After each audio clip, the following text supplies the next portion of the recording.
السلام علیکم ناظرین، بہت عرصہ پہلے کی بات ہے۔ ایک سلطنت میں ایک موچی رہتا تھا اور اس کا ایک بیٹا تھا۔ اس کے بیٹے کو بادشاہ سلامت کی بیٹی سے محبت ہو گئی اور بادشاہ سلامت کی بیٹی بھی موچی کے بیٹے سے محبت کرنے لگ گئی۔ کافی عرصہ گزر گیا اور محبت اتنی زیادہ ہو گئی کہ دونوں کا شادی کا ارادہ ہو گیا۔ تو بادشاہ کی بیٹی نے موچی کے بیٹے سے کہا کہ تم اپنے والد کو میرے والد کے پاس رشتے کے لیے بھیجو۔ تو موچی کے بیٹے نے کہا کہ جی میں ضرور بھیجوں گا، میں پہلے اپنے والد صاحب سے مشورہ کر لوں۔ موچی کے بیٹے نے آ کر اپنے والد سے فرمایا کہ ابا کہ میں نے بادشاہ سلامت کی بیٹی سے شادی کرنی ہے اور وہ بھی مجھے پسند کرتی ہے۔ آپ جا کر بادشاہ سلامت سے بات کریں اور اس کا رشتہ مانگیں۔ موچی نے کہا کہ بیٹا ہم موچی ذات کے ہیں، غریب لوگ ہیں اور وہ بادشاہ وہ ہمیں کب رشتہ دیں گے؟ یہ تو ممکن ہی نہیں ہے کہ وہ رشتہ ہمیں دے دیں۔ لیکن بیٹے کے اصرار پر موچی نے کہا کہ ٹھیک ہے، میں جا کر بات کرتا ہوں۔ موچی دربار میں چلا گیا، وہاں پر محفل لگی ہوئی تھی۔ موچی نے ادب سے سلام کیا اور فرمایا کہ حضور آپ سے ایک گزارش ہے، اگر آپ کی اجازت ہو تو میں آپ سے بات کروں۔ تو بادشاہ نے کہا کہ جو بھی بات کرنی ہے کر لو، تمہیں اجازت ہے۔ موچی نے کہا کہ حضور بات بڑی ہے اور اوقات میری نہیں ہے، جان کی امان چاہتا ہوں۔ آپ کی بیٹی اور میرا بیٹا آپس میں محبت کرتے ہیں اور میں آپ کی بیٹی کا رشتہ لینے آیا ہوں۔ اگر آپ مہربانی فرما دیں گے تو آپ کی نوازش ہوگی۔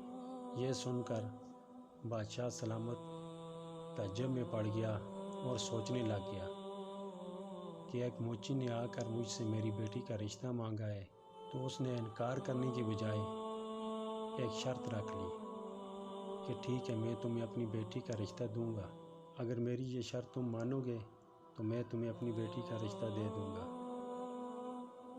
موچی نے کہا کہ جی حضور بتائیں، آپ کی جو بھی شرط ہوگی میں اس کو قبول کرتا ہوں اور اس کو پورا کرنے کی پوری کوشش کروں گا۔ تو بادشاہ نے موچی سے کہا کہ تم اس طرح کرو کہ کل مجھے 2 بوریاں بچھو کی بار کی لا کر دو۔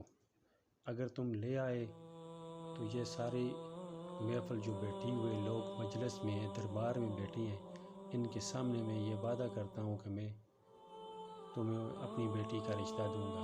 موچی وہاں سے نکل گیا اور سوچنے لگ گیا، پریشان ہو گیا کہ ابھی میں کیا کروں، کہاں سے لے کر آؤں، یہاں پر تو بچھو ملتے نہیں ہیں اور بادشاہ سلام نے جو شرط رکھی ہے یہ بہت ہی زیادہ مشکل ہے، ابھی میں کہاں سے یہ بچھو لے کر آؤں گا۔ موچی گھر چلا گیا، رستے میں لوگوں سے باتیں چیتیں کرتے کرتے گھر پہنچا، وہاں پہ اپنا کام شام شروع اس نے کر دیا۔ تو وہاں پر باتیں کر رہا تھا کہ اس طرح مجھے بادشاہ سلام نے کہا ہے کہ 2 بچھو کی بوریاں بھر کے لے آؤ، تو میں اپنی بیٹی کا رشتہ تمہارے بیٹے کے لیے دوں گا، ابھی میں کہاں سے لے کر آؤں۔ تو یہ بات ایک بندہ سن رہا تھا، تو اس نے کہا کہ یہ بات ہے تو آؤ میرے ساتھ۔ وہ موچی کو لے کر چلا گیا ایک قبرستان میں۔ تو اس نے کہا کہ اس طرح کرو کہ یہ جو قبر ہے اس ایک قبر کو کھودو۔ جب موچی نے قبر کھودی تو اس میں بچھو ہی بچھو تھے۔ تو اس نے کہا کہ اس طرح کرو کہ ابھی اس میں سے ایک بوری بھر لو۔ موچی نے اس سے ایک بوری بھری۔ اس نے کہا کہ یہ ابھی جو اس کے ساتھ دوسری قبر ہے اس کو بھی کھودو۔ تو جب موچی نے دوسری قبر کھودی تو اس نے چیک کیا کہ اس کے اندر بھی اسی طرح بچھو ہیں اور بہت ہی زیادہ بچھوؤں سے بھری ہوئی ہے۔ تو اس شخص نے کہا کہ یہ بھی بھر لو ایک بوری۔ موچی نے دونوں بوریاں بھریں اور اگلے دن بادشاہ سلامت کے پاس چلا گیا۔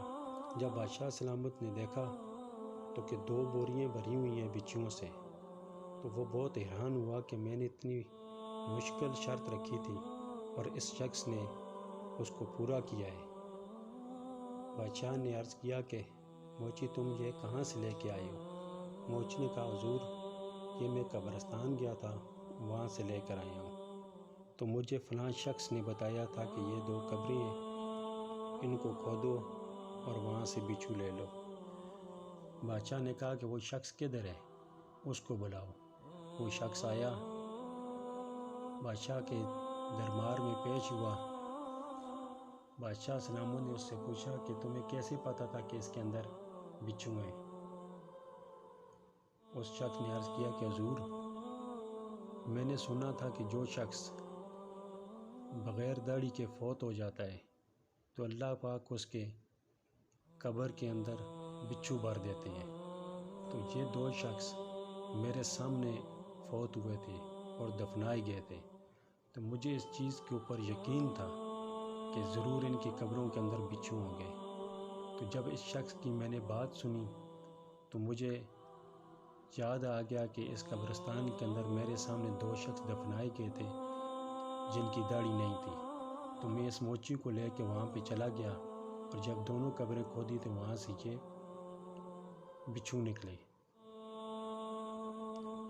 یعنی کہ دوستو جو لوگ داڑھی نہیں رکھتے سنت کے مطابق، ان کے لیے مرنے کے بعد بہت ہی بڑا عذاب ہے، اور اس عذاب سے بچنے کے لیے آپ اگر داڑھی رکھ لیں تو آپ کے چہرے کے اوپر اچھی لگے گی۔ داڑھی رکھنا ایک ایسا ثواب ہے جو 24 گھنٹے آپ کے ساتھ ہے، اور شیو کرنا ایک ایسا گناہ ہے کہ 24 گھنٹے وہ آپ کے ساتھ گناہ ہی ہے۔ والسلام، اپنا خیال رکھیں اور اپنے اس چینل کا بھی۔